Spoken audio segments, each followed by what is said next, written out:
Bonjour à tous et bienvenue dans ce nouveau webinaire de MyFeedback dédié à la connaissance client et à vous permettre d'en savoir un peu plus sur les stratégies de développement de la connaissance client au sein de vos entreprises. Aujourd'hui, nous avons le plaisir de vous proposer un webinaire exceptionnel avec la présence de Natixis qui va partager toute son expérience sur le déploiement de la solution MyFeedback au sein du groupe. Donc, nous avons le plaisir d'accueillir aujourd'hui Angéline et Chiwa. Bonjour à tous les deux. Bonjour. Et je serai en compagnie de Marine qui va nous aider à organiser ce webinaire. Oui, merci Aurore. Bonjour à tous. Je suis Marine de MyFeedback. Je vous donne juste avant de commencer quelques petites informations pratiques pour vous permettre de vivre ce webinaire le mieux possible. Donc, on va être ensemble pour environ 1 heure. Il y aura 45 minutes de présentation et 15 minutes de questions à la fin. N'hésitez surtout pas à poser toutes vos questions et à intervenir pendant la présentation en utilisant les onglets questions et chat. On répondra à toutes ces questions en fin de session. On a également préparé pour vous un court sondage qui se trouve dans l'onglet sondage, donc n'hésitez pas à y répondre aussi, c'est très précieux pour nous. On vous enverra le replay de cette présentation dans quelques jours et la semaine prochaine, on va aborder le sujet du déconfinement et comment utiliser des questionnaires pour être proactif et préparer au mieux la reprise d'activité dans votre entreprise. Donc, je vous invite vraiment à vous y inscrire. Je vous enverrai le lien dans le chat. C'est tout pour moi. Je vous retrouve tout à l'heure pour les questions. Merci Marine pour ce teaser. Alors, aujourd'hui, nous allons traiter d'un sujet particulièrement passionnant, comment déployer une solution de connaissance client comme MyFeedback au sein d'un groupe immense comme Natixis. Et donc aujourd'hui, c'est Chiwa et Angéline qui vont avoir le plaisir de nous présenter et de nous livrer tous les secrets de ce déploiement. Ça va être un webinaire un peu particulier parce qu'on ne va pas forcément rentrer dans des détails fonctionnels ou autres choses très techniques. Aujourd'hui, on va vraiment s'intéresser à la méthodologie, aux challenges qui ont été rencontrés, aux éléments qui ont été mis en place pour relever ces challenges. Et on finira par un cas un peu plus précis, un peu plus concret, avec le cas de Natixis Payments qui va nous être présenté par Angéline en fin de webinaire. Donc du coup, Angéline et Chiwa, est-ce que vous pouvez commencer par vous présenter? Bonjour à toutes, bonjour à tous. Moi, je me présente, Chiwa Lam, donc je travaille comme IT and Digital Project Manager chez Natixis depuis un certain temps déjà. Et puis je suis notamment en charge de la brique satisfaction client dans nos équipes de marketing digital chez nous. Vous aurez l'occasion de le voir un peu plus en détail un peu plus tard lors de la présentation. Bonjour à tous. Donc moi, je suis Angéline Bellou et donc je suis Product Manager dans l'entité qui s'appelle Natixis Intertitres, qui est une entité du pôle paiement de Natixis. Du coup, merci beaucoup. Chiwa, je vais te donner la main, je vais ouvrir la présentation et je vais te laisser nous présenter le sommaire de la présentation d'aujourd'hui. Merci beaucoup d'avoir réalisé cette présentation et par avance pour tout le contenu que tu vas nous livrer aujourd'hui. Pour information, ça va être un webinaire un peu participatif. J'ai tout un tas de questions à poser à Chiwa et à Angéline au fur et à mesure de leur intervention pour creuser les sujets qui vont vraiment vous intéresser. Et comme l'a dit Marine, en fin de webinaire, nous répondrons à toutes vos questions. Chiwa, je te donne la main. Merci Aurore. Donc pour ma part, je vais vous présenter, c'est une présentation qui va durer à peu près, comme l'avait indiqué Marine, 40-45 minutes. On entrecoupera au milieu, je redonnerai la main à Angéline en milieu de partie.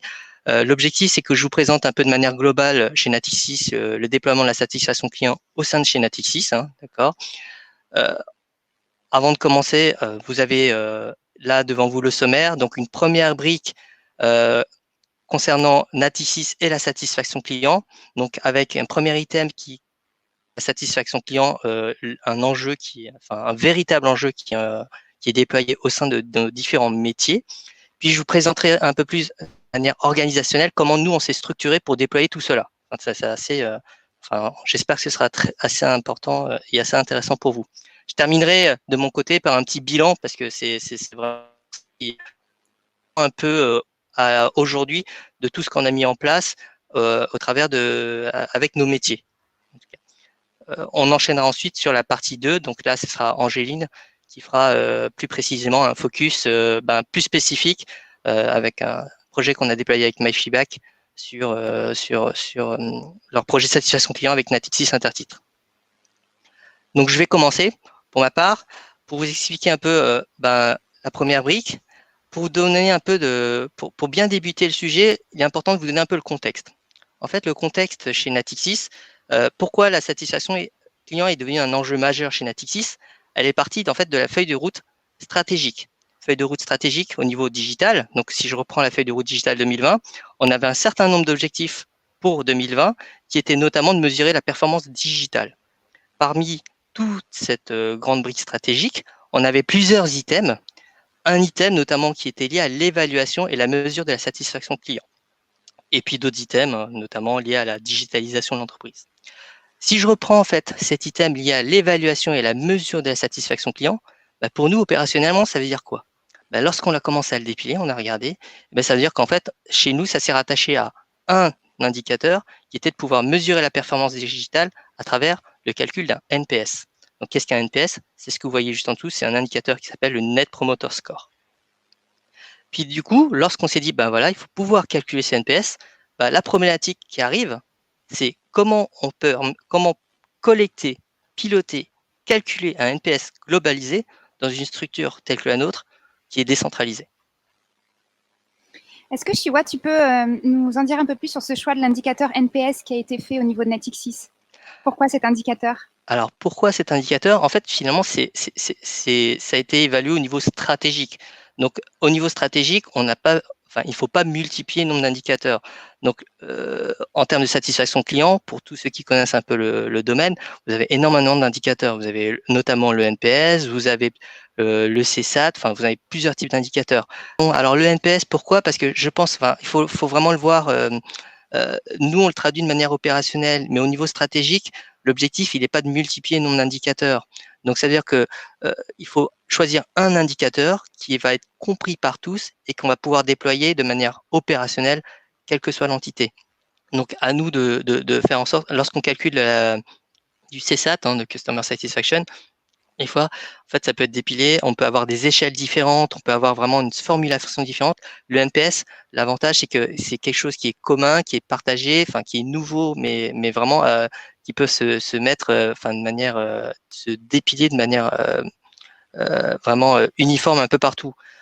Il est certes peut-être un peu réducteur, voire même très compliqué à comprendre, mais au moins c'est quelque chose qui est, il faut un indicateur commun au niveau stratégique. Il ne faut pas les multiplier, en tout cas. Lorsque j'ai indiqué en fait tout le contexte, finalement, après avoir évoqué tout le contexte, finalement, l'objectif c'est aussi de vous expliquer le contexte organisationnel de Natixis. Donc, finalement, je travaille plus précisément à ce qu'on appelle le Chief Digital Office, mais avant de vous expliquer un peu tout ça, c'est important que j'explique un peu la partie gauche. Natixis, comme plein d'autres groupes, à mon avis, nous sommes divisés en plusieurs pôles. Donc, dans ce cadre-là, en fait, dans ces pôles-là, vous avez notamment un pôle épargne, un pôle paiement, un pôle assurance et un pôle banque de grande clientèle. Sur chacun de ces pôles, vous avez forcément plusieurs business units, donc plusieurs métiers différents qui ne font pas du tout la même chose. De mon côté, je travaille au sein des fonctions support et donc plus précisément dans une business unit qui s'appelle Technologie et Transformation. Dans cette business unit, on a un département qui s'appelle Chief Digital Office, dont l'objectif, donc vraiment, c'est en fait, nous sommes une équipe transverse dont le but est d'assister tous les métiers Natixis que vous voyez dans leurs projets data et digitaux. Et donc, par rapport à ce département, et je travaille plus précisément au sein du service marketing digital où on a précisément 3 missions. À noter, surtout, c'est que nos missions, finalement, lorsqu'on travaille au sein de toutes les business units, nos principaux interlocuteurs sont notamment des gens des départements marketing ou des directions expérience client. Ça, c'est assez important parce que vous allez voir que dans nos missions, finalement, elles se traduisent nos missions, il y a 3 missions principales. Première, c'est mettre en place l'écosystème marketing digital de Natixis. Donc, à travers une ou plusieurs solutions et en fonction des briques thématiques que nous gérons au sein de nos équipes. 2, c'est de pouvoir accompagner ou challenger finalement nos différents métiers dans le déploiement de leurs projets. On les assiste, mais également on essaie de les benchmarker là-dessus par rapport à ce qui se fait ailleurs et on essaie le but c'est vraiment de leur apporter le maximum de valeur ajoutée là-dessus. Et troisièmement, dans la troisième mission, c'est vraiment animer une communauté. Parce que finalement, vous voyez, toutes les business units sont un peu réparties partout. c'est animer une communauté et faire monter en compétence les collaborateurs sur nos différents sujets. Comment on les fait monter en compétence? À travers soit de la formation à nos outils, formation thématique sur laquelle on est, par rapport à l'expertise. Des fois, on a des besoins d'exercice assez pointus en fonction des domaines et en fonction également à travers le support qu'on apporte à tous nos métiers. Pour ce faire et pour vraiment réaliser ces missions-là, on fonctionne de la manière suivante. De notre côté, en fait, on s'appuie justement ce qu'on appelle sur un Customer Success Manager, donc attribué marketing digital par business unit. Ça, c'est important. Vous le verrez dans un slide qui est suivant. Mais également, chez nous, ce qu'il faut savoir, c'est que chaque personne qui travaille au sein de notre service a au moins une expertise par thématique marketing digital qu'on gère actuellement. À ce jour, on gère 8 thématiques. D'accord. Alors, moi j'ai merci du coup pour ces précisions sur l'organisation, c'est super clair. J'ai une question que nous, on peut retrouver aussi dans le cadre de notre accompagnement à travers nos différents clients dans le secteur bancaire ou dans d'autres secteurs. On est face à des niveaux de maturité différents en termes de data client. Est-ce que c'est le cas aussi dans ces différentes entités de Natixis? Ah, totalement. Mais on parle de la data, mais c'est pas que la data. En fait, quels que soient les domaines, puisqu'on est en affaire à des métiers qui ont une culture qui peuvent être différentes. En fonction des métiers, il y en a qui seront plus avancés dans certains domaines, d'autres qui n'ont même pas commencé, et il y en a qui seront vraiment experts dans le domaine. Donc, franchement, il y a vraiment une hétérogénéité des niveaux en fonction des business units. Et ça sera en fonction de leur roadmap, ce qui est totalement logique. Et donc finalement, cette hétérogénéité, que ce soit en data ou marketing digital ou tout ce qu'on veut, finalement, l'objectif de nos missions, c'est vraiment de pouvoir nous les assister, quel que soit leur niveau. Que ce soit lorsqu'ils veulent commencer sur un sujet, nous, on va pouvoir les former à nos outils, les aider sur cette partie-là. Lorsqu'ils sont experts, ça leur apporter vraiment une réponse bien précise par rapport à des problématiques bien spécifiques. D'accord. Et du coup, est-ce que cette hétérogénéité, elle est aussi présente dans l'écosystème logiciel, donc dans les solutions logicielles de du coup cet environnement marketing qui est déployé chez toutes les entités? Alors, chaque métier finalement est justement déploie la solution qu'elle veut. En gros, on va dire. Après, nous, en tant qu'équipe transverse, et ça c'est important, on propose des solutions. Donc, proposer des solutions, on les propose pas parce qu'on a dit ça nous intéresse, on les met. Au contraire, nous, lorsqu'on propose, c'est qu'on les a challengés. Souvent, c'est des solutions qui ont déjà été déployées dans certaines business units. Donc, l'objectif, c'est vraiment de s'appuyer sur ces forces-là, surtout lorsqu'on a eu des retours très positifs, et faire en sorte de déployer ça de manière plus globalisée. D'accord. Donc, vous êtes un tampon de réassurance sur les solutions du coup, que vous allez proposer, mais vous n'imposez pas. C'est ça. Ça, c'est important et c'est vraiment important, c'est qu'on n'impose pas, on propose. Parce que c'est ce qui va vous différer entre lorsqu'on impose souvent, c'est pas parce qu'on impose une solution que les utilisateurs vont adhérer. Ça, c'est très important. C'est bon sur cette partie, c'est bon? Oui, c'est bon. Merci Okay. pour tes compléments d'information. Donc, pour continuer, pour reprendre la slide suivante, je vais essayer de résumer un peu l'organisation de notre service. De notre côté, donc, ce que je vous ai résumé, c'est qu'on fait partie de la partie technologie et transformation, Chief Digital Office, service marketing digital. En fait, on est une équipe, et là, pour illustrer un peu ce que je venais juste d'expliquer par ailleurs, pour chaque business unit, on met un CSM dans notre équipe. L'avantage, donc, c'est un interlocuteur marketing digital qui est privilégié par business unit. L'intérêt, c'est qu'il puisse suivre sur l'ensemble de la brique marketing digital tous les sujets qui vont. Donc, on parlait tout à l'heure d'hétérogénéité. Finalement, c'est comme ça qu'on voit que, en fonction des business units, il y en a certains qui vont privilégier certaines thématiques, d'autres qui vont en privilégier d'autres qui ne sont pas du tout avancés. Donc, c'est là où on va pouvoir suivre tout le métier et tout ce qui se fait au sein de la business unit. Ça, c'est la partie verticale. La partie horizontale, c'est que de notre côté, ce que je disais, chaque interlocuteur, on a un interlocuteur expert dans au moins une thématique de marketing digital. Nous, au fur et à mesure des déploiements, ce qu'on a fait de notre côté pour pouvoir gérer et centraliser un peu tout ça, c'est qu'on a pu gérer grâce à une organisation qui est un peu à droite, ce que vous voyez à droite. Donc, chaque business unit déploie, par exemple, sur la partie satisfaction client, donc un MyFeedback, Et là, c'est important, c'est qu'il va pouvoir gérer ses projets en propre autonomie et en fonction de ses besoins. Ça, c'est très important. C'est que finalement, on parlait d'hétérogénéité tout à l'heure, et ça, c'est très intéressant à voir, c'est que chaque métier que j'ai pu voir n'utilise pas la solution de la même manière. Donc, deuxièmement, donc, sur la partie compte enfant, donc il va gérer tous ses projets de satisfaction client, mais à ce titre, il va pouvoir bénéficier d'un double accompagnement. Le premier, c'est l'accompagnement classique, on va dire entre guillemets, qui est proposé par MyFeedback au travers d'un Customer Success Manager qui lui est attribué, d'accord. Et de même, il va pouvoir bénéficier en doublon de notre expertise à nous, qui avons une visibilité finalement à travers l'ensemble des entités, quels que soient les pôles, quels que soient les business units. Et donc, c'est doublement positif pour les métiers et pour les utilisateurs. On parlait de compte enfant, donc là, c'est vraiment l'utilisation de la solution par les métiers, mais au niveau du compte parent, nous, on a besoin de piloter de manière globale toutes les remontées d'informations. À ce titre, on a également, et c'est ça qui était intéressant pour nous, accès à ce qu'on appelle un compte parent, dans lequel on va pouvoir récupérer l'ensemble des informations qui sont faites dans chacune des BU.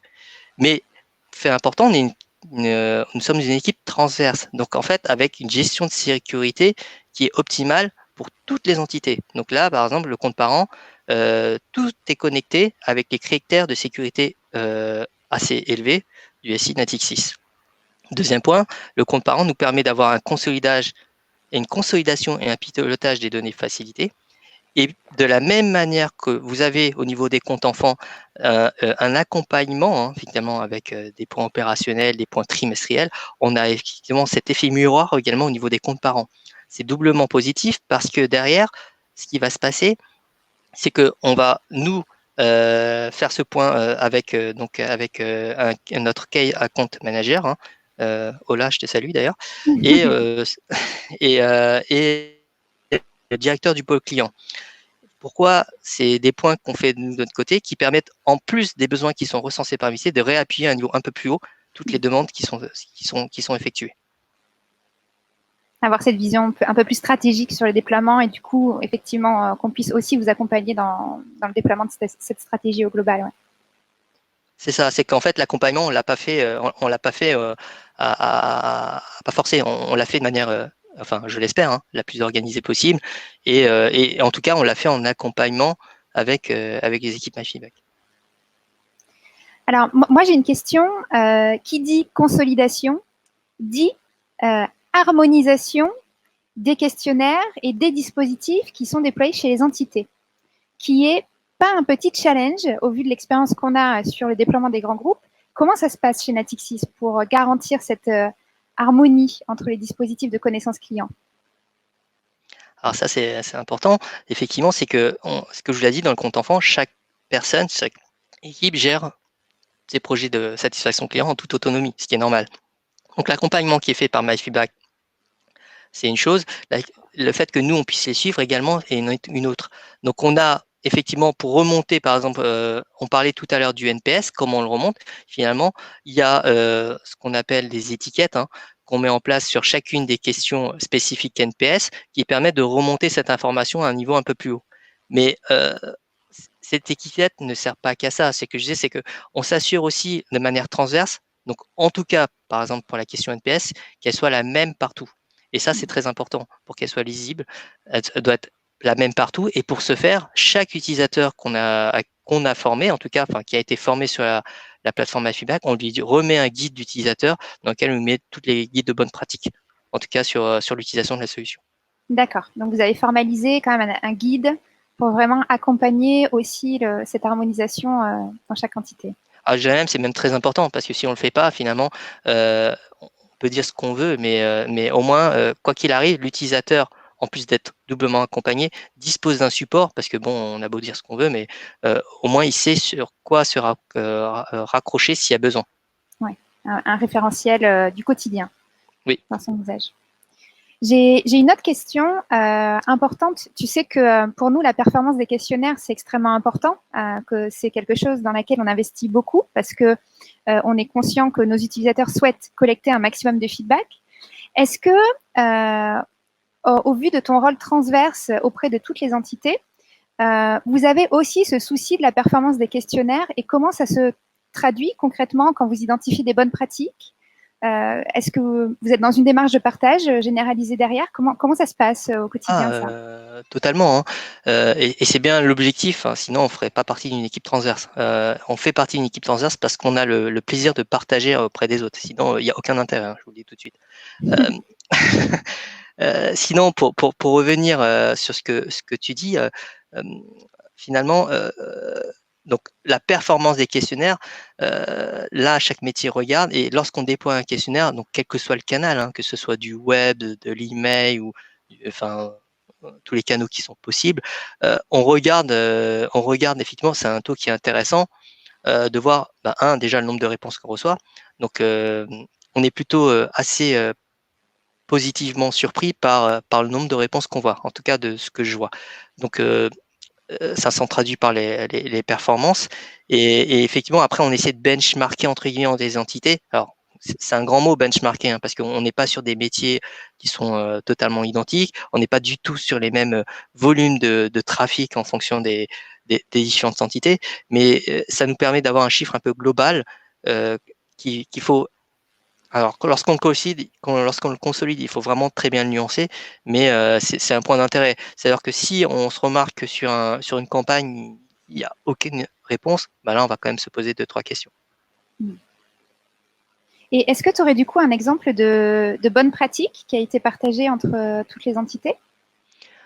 Sur du déploiement web, par exemple, après, c'est un exemple de bonne pratique, je dirais même du bon sens, entre guillemets. Ce qui a été fait, c'est que souvent, lorsqu'on fait du déploiement pop-in, souvent, lorsqu'on fait du déploiement web, on dit souvent de la pop-in, on va éviter d'afficher la pop-in dès que la personne arrive. On laisse un peu de temps aux visiteurs pour qu'ils puissent arriver sur un site, se faire une idée du site. Et lorsqu'il arrive sur une page, on va jamais lui afficher directement une pop-in. On va attendre peut-être quelques secondes avant de l'afficher. Sinon, on va avoir un effet, mais qui est totalement contre-productif, qui dit j'ai l'impression d'être fliqué, entre guillemets. Alors que c'est pas du tout le cas. On laisse le temps aux visiteurs de venir pour se donner une idée. Et ça, vous l'avez identifié sur un projet? Alors en fait, on l'a pas forcément. En fait, on l'a testé avec des timers un peu différents. Hein, ça paraît bête, mais on a testé avec 3 secondes sur une page, 2 secondes sur une page, 10 secondes sur une page. Et après, en fait, avec finalement un peu de recul, c'est comme ça qu'on arrive à estimer. Après les 2, 3 secondes, 10 secondes, finalement, et là, il faut vraiment relativiser et vont dépendre du contexte métier dans lequel on est. Mais ça, par exemple, c'est un partage de bonnes pratiques. D'autres bonnes pratiques, effectivement, c'est lorsque c'est juste, par exemple, dans les questionnaires en eux-mêmes. Dans les questionnaires en eux-mêmes, comment aborder un questionnaire pour une première fois. Enfin, les pages de remerciements, et choses comme ça. Enfin, il y a énormément d'éléments qu'on récupère, qu'on capitalise et qu'on essaie de partager au mieux. D'accord. Super. Merci pour ce partage. Qui intéressera certainement notre audience. Pour continuer et pour terminer sur cette première partie, un petit bilan sur tout ce qu'on a mis en place. On a commencé à travailler sur le déploiement des entités MyFeedback depuis 2018. En 2020, aujourd'hui, on en a 9. On est quand même assez fiers d'en avoir 9 et bientôt 10. On a déployé et formé progressivement les utilisateurs. Donc, j'englobe pas que nous, bien évidemment, il y a aussi MyFeedback, donc avec environ 70 utilisateurs nommés, 30 personnes formées. Donc, ce qui vous donne un ratio finalement de 2 à 3 power users par métier. Ça, c'est important pour vous, peut-être le savoir. Sur 2019, si je reviens sur la partie gauche, un petit bilan rapide, c'est 160 000 feedbacks qu'on a récupérés sur notre périmètre à nous, sur environ 55 campagnes, qu'on a déployées à la fois sur de l'online ou de l'email. Une petite note, je crois que sur 2020, on a un petit projet, enfin un petit, c'est relatif, on a un projet sur lequel on souhaite déployer justement une campagne à travers par exemple du SVI, ce qui est plutôt intéressant. Service vocal interactif. D'accord. Pour terminer, partie transversalité, montée en compétences et partage. Donc, ce que je vous disais, finalement, là, et ça, c'est très important, chaque métier utilise la solution en fonction de ses besoins. Ça, c'est très important. Donc, finalement, les besoins sont totalement différents. Et là, ce qui fait la richesse de la vision transverse, c'est de pouvoir piquer enfin quand j'ai piqué, c'est pas forcément le bon terme, de pouvoir voir comment ce métier utilise cette solution-là sur ce point précis pour pouvoir peut-être le réappliquer ailleurs. Ce que je veux dire, capitalisation et partage. En partant de monter en compétences, on a de notre côté construit progressivement notre organisation avec MyFeedback. Ça, c'est important. Sur que je disais, on a vu le déploiement des comptes enfants, le déploiement du compte parent, et puis les effets miroirs. Hein, donc tout l'accompagnement qu'on a au niveau des enfants, on l'a également au niveau un peu plus stratégique. On a eu aussi, pour pousser un peu la montée en compétences, puis certifier un certain nombre de nos utilisateurs. Hein, donc c'est vraiment assez intéressant pour eux. Et en termes de partage, par exemple, là on parlait de partage, on a par exemple des designs et des templates qui sont partagés à travers des différentes entités. Donc une entité qui, pour X ou Y raison, commande un template, on a la possibilité de le partager à l'ensemble des utilisateurs, ce qui est hyper pratique et qui justement rationalise énormément les choses. On souhaite également organiser cette année des clubs utilisateurs, donc justement sur toutes les personnes utilisatrices de la solution. Et dans le terme de partage, on parle de réutilisation de composants mis en place. Donc l'exemple, on l'aura après avec Angéline, justement sur l'utilisation du connecteur entre MyFeedback et Salesforce. Pour terminer, hein, nous-mêmes, on utilise MyFeedback pour piloter notre propre NPS de l'équipe. Et d'ailleurs, je remercie tous nos utilisateurs. Hein. On a un NPS du feu de Dieu. J'ai quelques questions du coup à te poser. Notamment, tu parles de 2-3 power users par métier. Est-ce que tu peux nous donner le profil de ces personnes? Est-ce que c'est des data scientists? Est-ce que c'est des personnes du CRM, du marketing digital de façon plus générale? Tu peux nous en dire un peu plus sur ces profils? Alors, ces power users, c'est ceux qui vont gérer en fait la solution quasiment au quotidien ou qui en tout cas sont les plus à même. Donc, en général, ces personnes power users, c'est vraiment des gens, qui seront essentiellement des gens issus des équipes DEC ou marketing digital, donc qui gèrent la solution. Après, dans toutes les personnes qui sont formées, en fonction des besoins et des business units, lorsqu'on sait qu'on va faire du déploiement web, on recommande fortement que dans les personnes formées, il y a au moins une personne de l'IT. Ça, c'est très important parce que on ne déploie pas des choses, en tout cas sur de l'online, sans avoir l'assistance de l'IT. Ça, c'est quasiment un passage obligé. Mais là, comme je vous l'ai dit, c'est quelque chose qui est en fonction des business units. D'accord. Est-ce que de façon plus générale, tu pourrais partager avec nous 1 ou 2 points compliqués que tu as vécu en interne sur le déploiement de ce projet gigantesque pour que nos auditeurs puissent savoir à quoi s'attendre potentiellement avec ce projet? Non, donc pour les pain points, lorsqu'on gère un projet comme ça, le début est assez difficile, clairement, parce que faut pas oublier, on est dans un contexte transverse de notre côté. Donc, lorsqu'on essaie de déployer une solution, on le pense pour tous nos métiers. Donc, qui dit penser à tous nos métiers, on doit forcément prendre en compte le cas le plus compliqué possible, entre guillemets. Et donc, forcément, ça fait un peu de notre cerveau lors du démarrage, lorsqu'on met en place la solution niveau, notamment en termes de sécurité SI, par exemple.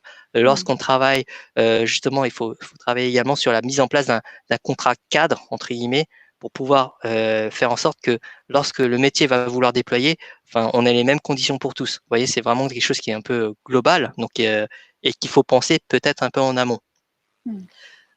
Sur l'utilisation de la solution en elle-même, les pain points, c'est que vous allez voir, pour ceux qui utilisent la solution, vous utilisez par exemple tous des attributs spécifiques qui permettent de donner un peu de contexte au feedback sur lequel vous avez.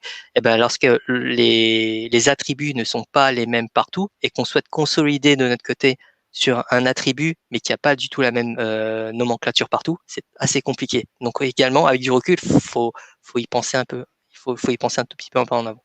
D'accord. Donc, prévoir peut-être un plan de données, là aussi, pour harmoniser en amont ces attributs qui viendront apporter de la puissance au feedback et de la compréhension. En tout cas, si on veut le remonter à un niveau plus haut. Parce que ça répondra toujours aux besoins du métier, quoi qu'il arrive.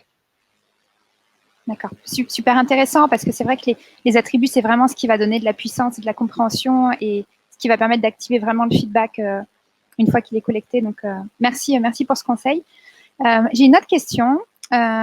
Pour toi, quels sont les éléments qui font le succès du projet aujourd'hui? d'après toi? C'est quoi les grosses étapes ou les gros points, vos gros atouts qui ont fait que le projet s'est déroulé comme ça? En fait, c'est alors il y a on s'appuie sur une solution qui fonctionne déjà, et qui répond aux besoins. Ça, c'est la première chose, parce qu'on ne met pas des solutions sans en avoir s'assurer qu'elles répondent aux besoins des métiers. Ça, c'est un premier point. Après, en toute humilité, il faut qu'on puisse accompagner, mais vraiment fortement. Il faut que les métiers qui utilisent cette solution soient le plus accompagnés possible. Donc, l'accompagnement en fait qui est fait par MyFeedback est important et non négligeable, hein. Mais le fait d'être appuyé par des gens en interne dans un grand groupe, ça fait office de facilitateur, clairement. Parce que si vous parlez à quelqu'un qui est direction marketing et qu'il faut parler à l'IT, des fois ça peut paraître compliqué. Donc de notre côté, on a cette aisance et cette faculté de pouvoir aller parler à l'IT assez facilement. On fait porter, hein, on parle de l'IT. Et puis après, je veux dire que à partir du moment où les premiers métiers qui ont été déployés ont une entière satisfaction, c'est du bouche à oreille, clairement. C'est-à-dire que derrière, si on est arrivé à 9 métiers, c'est pas parce qu'on on l'a imposé. Et ce que je vous disais, on l'a proposé. Donc le fait qu'on ait pu capitaliser sur des premiers métiers font que ça facilite le déploiement de nouveaux métiers sur cette solution.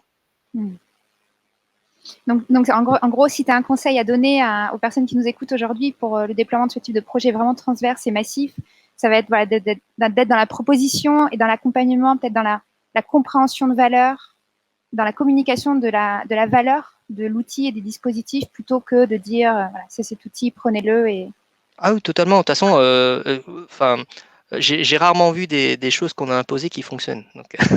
Donc, et surtout nous en tant qu'équipe transverse. Donc vraiment, c'est la proposition qu'on vous fait, elle est là. C'est vrai que on a le fait qu'on utilise, ça facilite grandement, mais c'est au final, c'est vraiment l'utilisateur qui prendra la main. C'est pas forcément nous. Nous, on sera quoi qu'il arrive en tant qu'accompagnant, quel que soit le niveau, on les accompagnera, on les aidera. Mais c'est eux qui prennent la main. Ouais, ça faut pas oublier que c'est les utilisateurs qui décident. Donc, d'où l'importance de l'outil et aussi l'agréabilité de l'outil. C'est un sujet du coup qui nous tient aussi chez MyFeedback particulièrement à cœur parce qu'on est bien conscient que c'est d'abord les utilisateurs qui vont choisir leur outil parce qu'il est simple et facile à utiliser. Je vois qu'il y a quelques questions. On va y répondre du coup à la fin. On va peut-être donner la main à Angéline. Tu avais fini, Chiwa? Oui, c'est bon. Puis j'aimerais bien que Angéline puisse parler de sa partie qui est hyper intéressante. Super. Merci beaucoup pour ces premiers échanges. Du coup, je pense que tu as plein de questions qui arrivent et du coup, on y répondra tout à l'heure après ce qu'Angéline va nous présenter. Volontiers. Alors, merci Chiwa pour toutes ces explications. Donc là, du coup, moi, je vais vous parler d'une mise en place concrète qu'on a fait dans notre entité, donc l'entité Natixis Intertitre. Donc, en fait, on est une entité du pôle paiement de Natixis, comme je vous disais tout à l'heure. Et en fait, on commercialise des titres de service. Donc, on a une gamme de titres de service qui se répartit donc en 4 gammes là, que vous voyez ici. Donc, on a en premier lieu le titre restaurant. On commercialise aussi du CESU, donc du chèque emploi service universel pour régler du service à la personne. On a aussi du titre cadeau. Et pour terminer, on a aussi une offre sociale qui est à destination de collectivités et d'associations. Donc, concernant le projet MyFeedback, la mise en place qu'on a faite concerne le produit Appetis, donc la partie titre restaurant. Et donc, on a mis en place un questionnaire sur l'espace client connecté, titre restaurant Appetis. Donc, l'objectif principal, c'était vraiment d'avoir un baromètre live de la satisfaction client vis-à-vis de cet espace-là.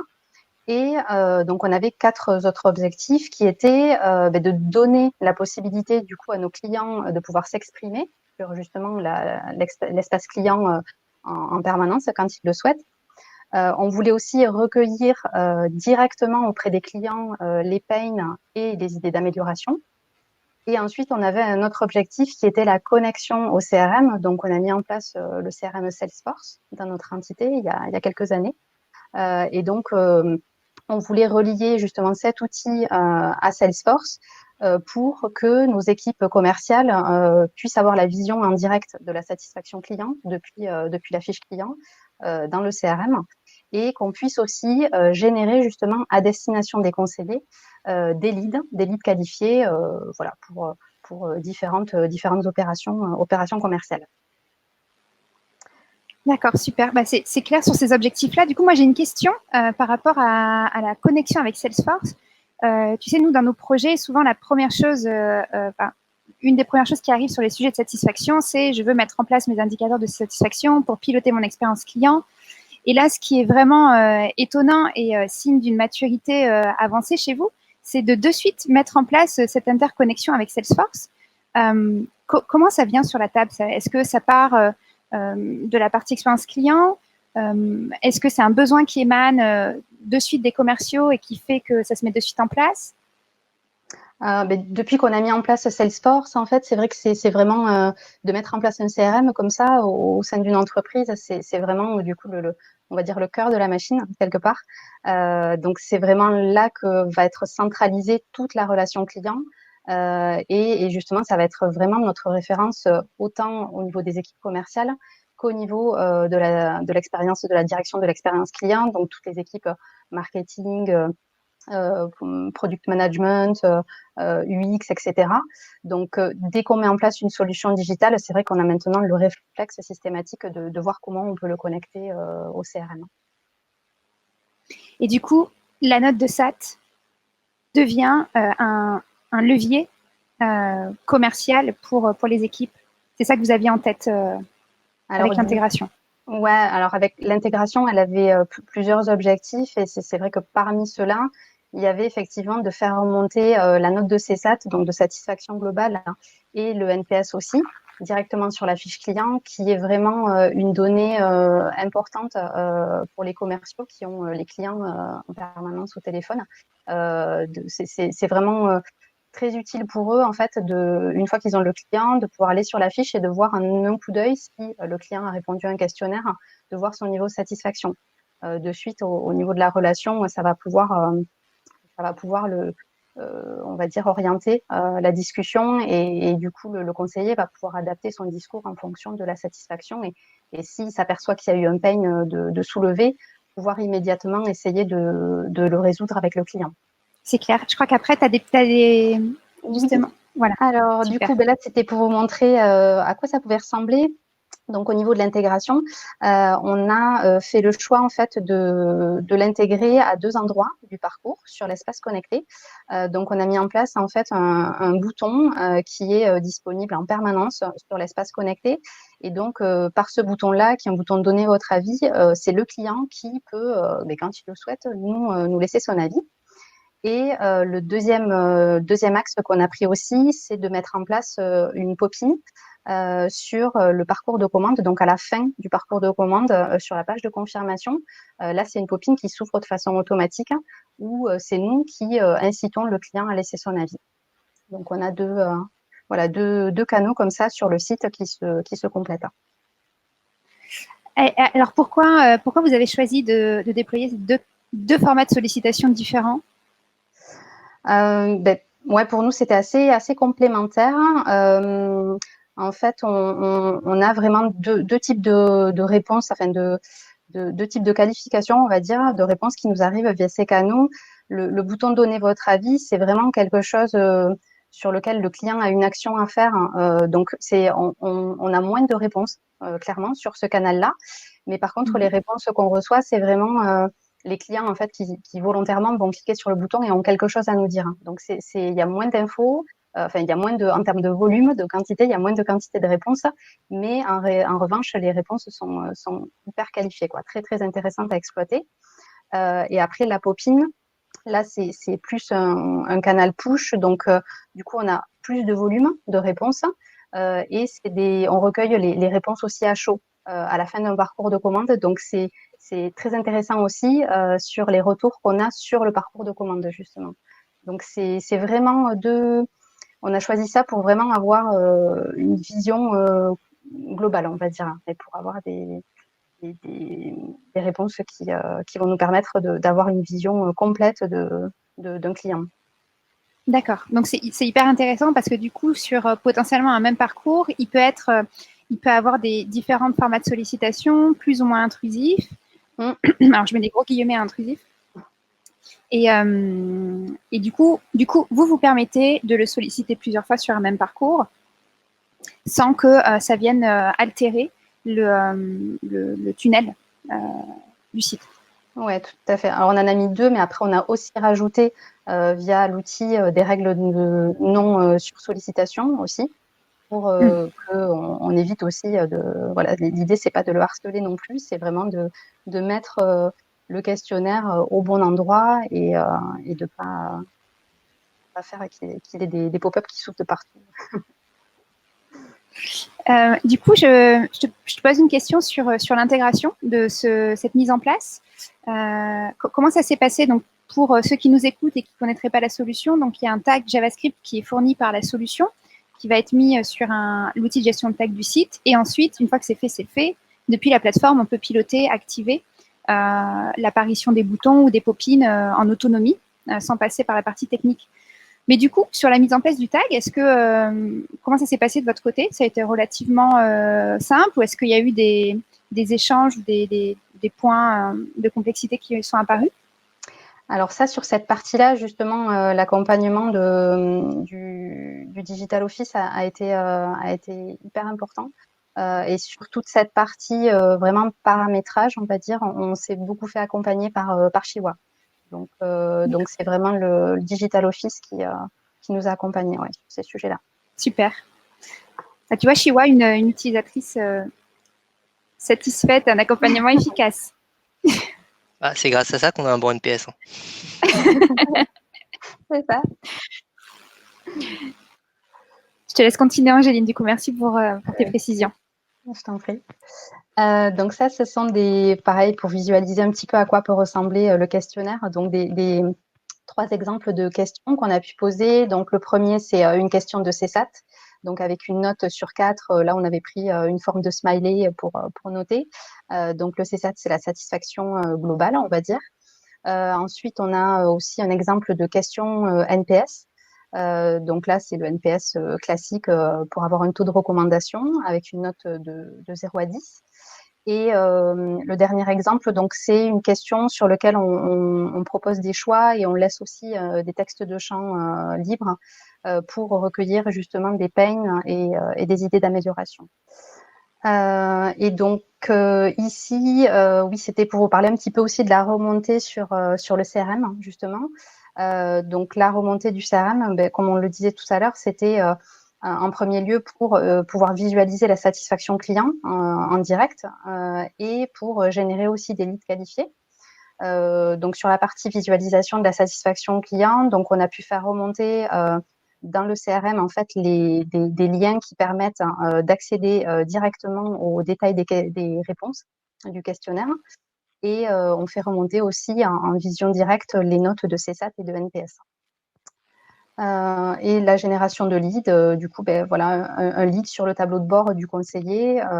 Lorsqu'un lead est généré, il voit le lead remonter automatiquement sur son tableau de bord et du coup, ça lui déclenche une demande d'appel sortant à traiter. D'accord. Alors, comment ça s'est passé cette connexion avec Salesforce? Qui a été impliqué en interne de votre côté? Alors, la connexion à Salesforce, donc on a une équipe IT dédiée à Salesforce. Donc, en priorité, ça a été cette équipe-là, côté IT. Toujours l'équipe de Chiwa. Et chez nous, ensuite, on a la partie métier qui a été très importante. Donc, les commerciaux, les utilisateurs du CRM. Voilà, ça a été vraiment les trois intervenants IT, métier et Digital Office. D'accord. Donc, l'importance de faire entrer des personnes aussi qui vont être les utilisateurs finaux de ces données dans le CRM. Ouais, c'est essentiel. Ouais. Essentiel, c'est en premier lieu, c'est vraiment la première chose qu'il faut faire. C'est, nous vraiment, c'est ce qu'on a constaté chez nous, c'est vraiment de définir en fait le besoin des métiers, des utilisateurs du CRM en termes de remontée et le parcours idéal pour pouvoir afficher ces données. Et une fois qu'on a bien bouclé ces besoins et ce parcours, à ce moment-là, on intègre la partie IT, on voit avec l'IT quelle solution on peut trouver. D'accord. Bon, si tu as une bonne pratique à partager sur l'intégration entre MyFeedback et Salesforce, c'est celle-ci. Oui, oui, tout à fait. Ensuite, et pour terminer, oui, c'était la partie dashboard et reporting qu'on utilise beaucoup aussi. Donc, on a la possibilité à la fois de faire des dashboards et à la fois de faire des reporting personnalisés. Donc, on utilise les deux fonctionnalités. Et ce qui est intéressant, c'est qu'on peut vraiment en fait choisir les périodes sur lesquelles on veut afficher les données, les fréquences des stats aussi. En termes de représentation graphique, on peut faire un petit peu de tout aussi, et de la répartition et des courbes d'évolution aussi. Par exemple, sur le NPS, c'était vraiment quelque chose qu'on voulait suivre dans le temps. Donc, on le suit plutôt en mode courbe évolutive. Et vu qu'on a pas mal de verbatim, ça nous permet aussi d'avoir une vision rapide des verbatim et de nous aider un peu dans le traitement de ces verbatim. Voilà, et c'est des stats qu'on partage nous, donc on a des suivis hebdomadaires qui sont assez approfondis parce qu'on va jusque dans le détail des verbatim. Et on a aussi après des communications mensuelles qui se font en interne, beaucoup plus globales. Et là, on communique sur vraiment les stats globales, on va dire, les stats essentielles. D'accord. Donc, l'idée, c'est vraiment d'impliquer tous les collaborateurs, pas seulement ceux de ton équipe, mais vraiment de façon plus large, d'impliquer tout le monde dans cette démarche vraiment centrée sur le feedback client et la satisfaction client. Ouais, tout à fait, tout à fait. Mais comme disait Shiwa tout à l'heure, c'est vrai que c'est même au niveau du groupe, la satisfaction client, c'est vraiment le premier objectif. Donc tout le monde est concerné. Nous, on a une activité qui est très commerciale. Les commerciaux sont vraiment la majorité de nos effectifs et du coup, c'est hyper important de remonter cette donnée-là pour les équipes. Moi, j'ai une question sur la création de ces dashboards. Comment ça s'est passé? Est-ce que là, ce que tu nous montres, c'est la version qui a été faite en premier et aujourd'hui, c'est toujours la même? Est-ce que c'est des choses qui ont évolué? Comment ça a évolué? Alors, du coup, ouais. Hop, je passe juste au slide d'après. Oui, en fait, on a mis en place un premier questionnaire en octobre 2019. D'accord. En fait, ce premier questionnaire, ça a vraiment été le pilote où on a voulu un peu tout tester. Donc, on l'a connecté au CRM. On a mis en place des questions pour recueillir des pains et des idées d'amélioration. Et on a aussi mis en place la génération de leads. Et donc, suite à ce questionnaire-là, on a fait des ajustements. Donc, c'est vraiment le même questionnaire qu'on a ajusté en fonction des résultats qu'on a eus, en fonction aussi de l'évolution de l'activité commerciale. Voilà. Donc, on en a fait une deuxième version fin d'année, donc en décembre. Et là, on en est à la troisième version qu'on a mis en prod en avril. Là. Donc, c'est tout récent. Et donc on envisage aussi de la mettre à jour dans les mois qui viennent. Donc là, on verra. On verra si on attend 2-3 mois. C'est bien d'avoir un peu de recul aussi sur les résultats pour bien l'ajuster. Donc, il est possible qu'on la remette à jour d'ici cet été ou peut-être à la rentrée en septembre. Je trouve que c'est hyper intéressant, Angéline, parce que souvent, nous, on a des utilisateurs qui vont nous dire quel est le contenu du questionnaire. Et après, derrière, on a l'impression que c'est des choses qui ne peuvent pas bouger. Je crois que ce que tu nous montres là, ça prouve que les choses doivent évoluer. Du coup, nous, on essaie de faire un outil qui peut permettre à nos utilisateurs de faire évoluer les choses au vu des changements des performances des questionnaires, mais aussi au vu des changements des enjeux dans l'entreprise. Donc, je te remercie pour ce partage qui détend certainement pas mal de nos auditeurs sur les sujets des modifications sur les dispositifs existants, parce que souvent, c'est des choses qu'on n'ose pas forcément par peur de faire changer des indicateurs ou faire changer un référentiel. Donc, voilà, vous, c'est quelque chose que vous avez engagé sans contrainte, quoi, ces modifications de votre côté. Oui, on s'ajuste. Après, du coup, ces modifications, c'est vrai c'est quand même assez souple, étant donné qu'on a accès, nous, directement à l'outil de création des questionnaires. Donc, il y a moins de lourdeur, on n'a pas à passer par l'IT à chaque mise à jour. Donc c'est vrai qu'on est plus souple hein, au niveau de la mise à jour et on ose plus le faire étant donné qu'on a moins de contraintes, on va dire, IT derrière, même si il peut quand même y avoir des contraintes IT si on veut rajouter des attributs. Enfin, voilà, il y a des petites modifications qu'on peut pas faire nous directement. Mais globalement, si le contexte du questionnaire reste le même, si ce sont des ajustements à l'intérieur au niveau du contenu, on peut le faire directement. Donc, du coup, ça nous libère de certaines contraintes. Ouais. Je crois que tu as fini de ton côté, Angéline. Oui, donc je vais. Oui. Ouais, je te repasse la main. Oui, Merci alors juste pour beaucoup, terminer, merci beaucoup pour ton partage, Angéline. Avec plaisir. merci Angéline. Juste pour terminer très rapidement, justement, Angéline vous a expliqué la partie vraiment très fonctionnelle du projet. Une toute petite brique architecture technico-fonctionnelle, justement, on parlait d'agilité et d'agilité au niveau de l'IT. L'intérêt, c'est pas d'injecter du code. Alors, lorsqu'on veut utiliser un code, souvent, on doit réinjecter du code sur les sites. Et lorsqu'on va multiplier le nombre de solutions, le but, c'est qu'on va devoir mettre du code spécifique à chaque fois. L'intérêt est dans l'architecture qu'on a mis en place, c'est d'injecter une seule et même fois un seul code qu'on met en place et qu'on déploie en fonction des briques qui sont utilisées chez nous. C'est ce qui permet justement pour des équipes IT qui déploient un seul code, et puis nous, derrière, dans nos équipes, on va pouvoir les déployer vers les solutions qui sont demandées par nos métiers, dont MyFeedback.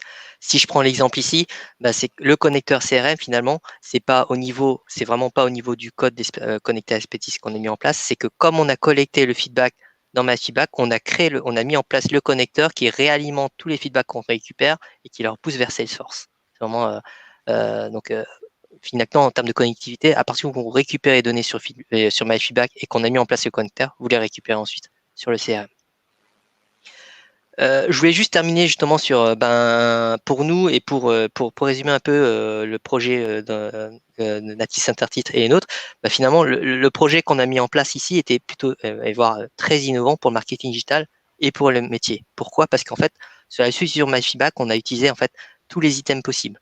Le ciblage, clairement sur un canal web, on a ciblé une campagne en fonction du parcours visiteur. Donc, soit il le souhaitait donner une réponse, soit à la fin d'un parcours, on lui poussait la popine. La personnalisation, dans les questions et les items, ils ont été personnalisés en fonction de l'équipement du client. C'est ce qu'on ne le voit pas, mais lorsque quelqu'un se connecte, il a un certain équipement, et en fonction de cet équipement, les questions qu'on pousse ou les réponses ou les propositions qu'on pousse ne sont pas les mêmes. Ça, c'est très important.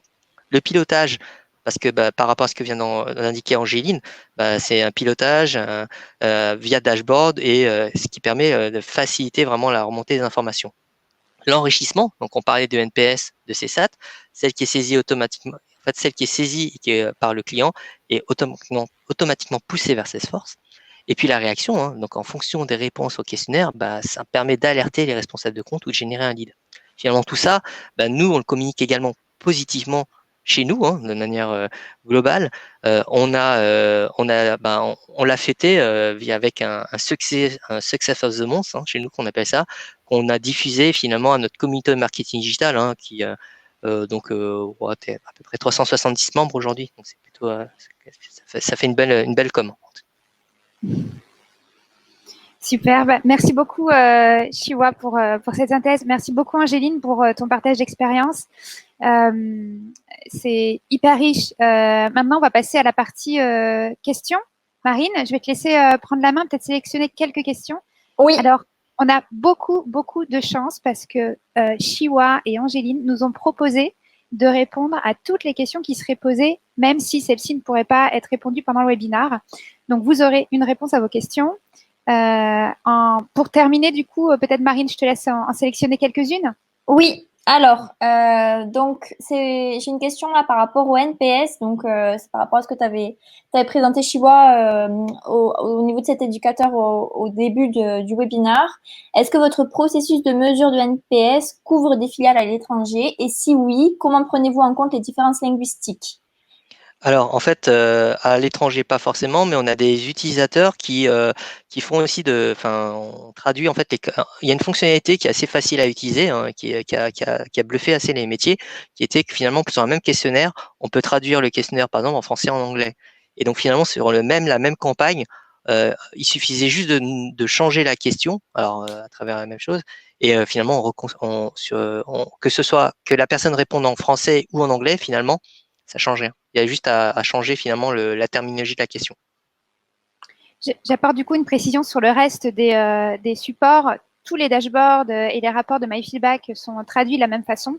Vous n'avez pas à les dupliquer pour les traduire. Donc ça, c'est très utile parce que on n'a pas à refaire 10 fois le travail. On va juste appliquer une traduction. Et pour l'analyse sémantique, là aussi, on va pouvoir gérer plusieurs langues. Donc en fait, un verbatim qui sera envoyé en français va être considéré dans des résultats en français. Un verbatim qui va être donné dans une autre langue va aussi alimenter les résultats dans une autre langue. Donc, on a cette possibilité du coup d'adresser aujourd'hui plus d'une quarantaine de langues pour gérer les déploiements internationaux. Ok, merci Aurore pour les précisions. Une deuxième question de Laurent qui demande n'y a-t-il pas un risque que les enquêtes soient générées par autant d'utilisateurs? En fait, finalement, pas tant que ça, parce que vous l'avez vu, en fait, finalement, il y a une équipe, allez, 2 des fois maximum, qui gère les enquêtes, enfin qui accèdent à MyFeedback.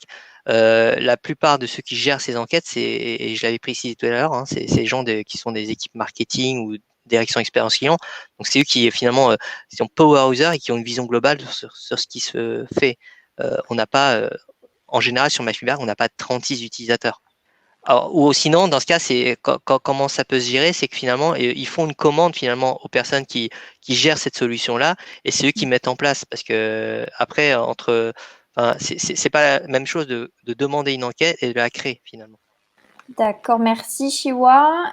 Une dernière, je pense, pour toi. La communication s'effectue de quelle façon vers les équipes, donc au sein de Natixis, pour les impliquer et donner du sens à cette stratégie? Alors, c'était pour nous, enfin Je pour pense moi. que ça part au déploiement dans tous les métiers. Hein. Alors déjà, en fait, chaque entité, par exemple, bon, si je reprends la vision stratégique, chaque métier a aujourd'hui la possibilité, en fonction de ces campagnes qu'ils utilisent, de pouvoir disposer de son propre NPS, mais pas que. Hein. Nous, on parlait au niveau stratégique du NPS, mais il y a également tous les autres indicateurs de CSAT, et donc ça permet de piloter et mesurer sa satisfaction client. Nous, on a la possibilité de notre côté de regrouper tous ces éléments, hein, à travers différents items. Après, aujourd'hui, on le remonte, on a la capacité de le faire, donc on est capable de répondre à ces éléments.